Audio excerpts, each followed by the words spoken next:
Right, also this week we're going to be having a look at Ride the Lightning by Metallica. So this was their second album, released a year after their first, so that was pretty quick.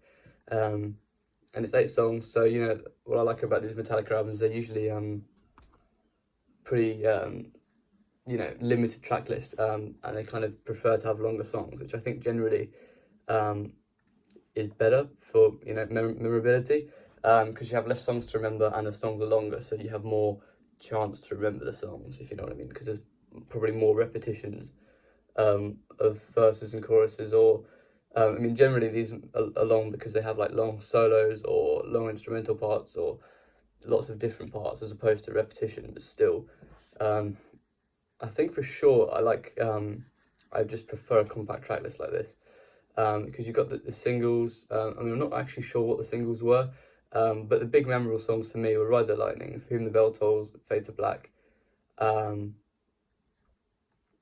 those three. So that's like already like almost half the album just made up of those songs, which I absolutely love.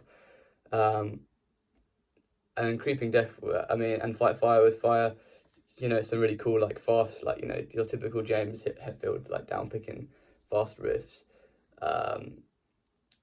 Trapped Under Ice was pretty good. Escape was good. They were all good. Call of Cthulhu was like all instrumental, which was interesting to listen to. Not like one that I can sing along with, but still really good piece of work. Honestly, just absolute no filler album because it's just such a short track list and there isn't really room for filler anyway. It's quite hard to get filler on an album with only 8 tracks, but they've really done a good job. Production's really good.